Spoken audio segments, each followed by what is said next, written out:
Now, the voice cockpit recorder records the conversations going on inside the cockpit of an aircraft. And then there's also a cockpit data recorder, which takes note, tells you exactly what the aircraft was doing, the instructions that the pilots were giving to the aircraft, and how the aircraft was responding. And therefore, with these two marvelous gadgets, you can be able to conclusively say precisely what was happening inside an aircraft in its last moments. And so we need to appreciate that the preliminary investigation report is based on information from these two gadgets, which were recovered from the site of the accident in Addis Ababa, Ethiopia, Africa. And if it makes you feel any better, I'm actually making this recording, this video, from fairly close, to the air crash accident scene. From Africa. Now, according to information leaked from the preliminary report, the pilots of the ill-fated Flight 302 Ethiopian Airlines actually switched off the MCAS. Yep. They went through the Boeing checklist, for switching off the MCAS. That should completely rubbish the allegation by some that these pilots were not well trained, that these pilots were in Africa and therefore they messed up, they didn't know what to do. That has appeared very frequently in the comments area of the videos I've done concerning this topic on this channel. And so, if what Boeing has been telling us all along is true, then this crash should never have happened. Because we've been told by Boeing over and over again that in such a situation, you just simply switch off the MCAS. Problem solved. And the pilots regain control of the aircraft. They can manually control the aircraft and get it out of the danger, get it out of the crisis it is in. This piece of evidence is irrefutable evidence that actually that does not work, at least in some instances, in the MAX 8. Because this aircraft still crashed, killing all those on board. Now, the next piece of evidence is even more shocking. Despite the pilots successfully switching off the MCAS, so that they could manually control the aircraft still continued pointing nose down.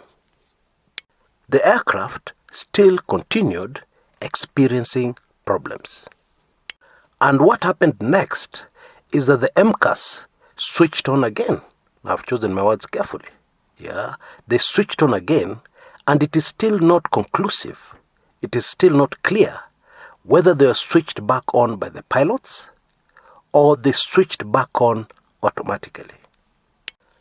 Now, most experts I've spoken to, say they believe the MCAS software kicked in automatically again. And what they're saying makes perfect sense. Because sample this, if aircraft is pointing down, you switch off the MCAS, still there's no change, still you're having problems controlling the aircraft. Would it make sense for you to switch the MCAS back on? Of course not. Because when you switch them back on, automatically the aircraft will point nose down. Now, in the other MAX 8 crash in Indonesia, we have been repeatedly told that it was a faulty sensor.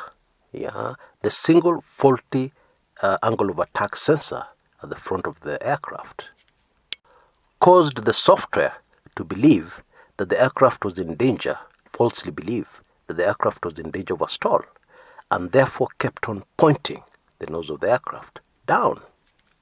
And therefore, one of the fixes that has been widely proposed is to have more than one sensor. And indeed, in the fix Boeing have revealed, which has been looked at by the FAA, there are two sensors, and the two sensors have to agree. And when they disagree, there's a light that goes on in the cockpit. The pilots know what's happening. And so, One of the things that this preliminary crash investigation report tells us is that we have to look for another culprit other than faulty sensors. Why? Because when you successfully switch off the MCAS, then the sensors are no longer in play. Simple. And we have been repeatedly told that there are a lot of similarities between the Lion Air crash in Indonesia and the Ethiopian Airlines crash in Ethiopia, which puts into question the preliminary report on the Lion Air crash in Indonesia. This new evidence from the Ethiopian Airlines crash. Oh yes, that's precisely what it means. And let me make it clear, crystal clear, why I'm saying that. You see, after the Lion Air crash in Indonesia, Boeing released information to all their 737-8 MAX clients, and pilots especially, and told them that in the event that this happens, then the solution is to switch off the MCAS, and then you'll be safe. The aircraft will be able to fly out of the crisis, out of the problem. And so the Ethiopian Airlines pilots had this information, and they followed the instructions to the letter, and still crashed. In other words, this is very similar to an imaginary situation, where time travel is possible. And therefore, after the Lion Air crash in Indonesia, we go back in time. And the pilots are told, when that happens, switch off the MCAS. And the pilots follow the instructions to the letter. They switch off the MCAS. And then yet again, the aircraft crashes. Yes, because we have been told over and over again that investigators are increasingly finding similarities in the data between the Ethiopian Airlines crash and the Lion Air crash in Indonesia. Oh yes, that is precisely what the evidence tells us here. We should never lose sight of the fact that Boeing is a very powerful corporation. And powerful corporations are all about profits. And powerful corporations all the time fool the public. They release false information. They plant information which is quickly spread by Boeing sycophants. Somebody used that phrase on this channel in the comments area, and I like it. Boeing sycophants. And these Boeing sycophants tell you with a straight face, Boeing are saying this and that and that. And therefore the implication is that it is gospel truth. Get serious. Get real. Get real about the real world and how things work. And so, based on this evidence, let us try and come up with possible theories of what may have happened on that flight. Now you'll remember in an earlier video, and in case you missed it, I'll put up a link. In fact, the link should be up there right now on the top right hand corner of your screen. Go over and watch that video. In that video, I said that based on the flight path of the MAX 8, its final moments, the Ethiopian Airlines one, the possibilities are quite high that the pilots actually successfully switched off the MCAS. And I told you at the time that this piece of advice, recommendation from Boeing, just doesn't make sense. Why? Because the MCAS is put there as a safety feature. The MCAS is supposed to save the aircraft. And therefore, in other words, the aircraft cannot, the MAX 8, cannot fly without the MCAS software. And so, what happens when you switch it off? The truth is, you'll actually put the aircraft in more danger than when it was when the MCAS was on. Let me just explain a possible scenario here. So we entered the cockpit of the Ethiopian Airlines, the ill-fated Ethiopian Airlines Flight 302. The pilots have finally managed to switch off the MCAS. And remember another very important piece of information. The aircraft speed was extraordinarily high. It was high, above what would be normal. Now, as I've said in an earlier video, the MCAS was introduced very late in the certification process. What that means is that the aircraft had been developed up to the certification process. Yeah, and therefore, it was just now being approved, yeah, for commercial use. And it was then that it was discovered that the MAX 8 had a tendency of going nose up. And this is a dangerous situation, because if an aircraft goes nose up suddenly, yeah, and the pilots don't react on time, it'll stall and crash.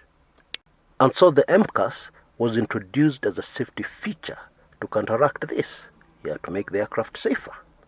Because when that happens, the software kicks in and overrides whatever the pilots are doing and points the nose of the aircraft back down, yeah, and therefore pilots are able to recover. And so, back to the cabin of the Ethiopian Airlines plane.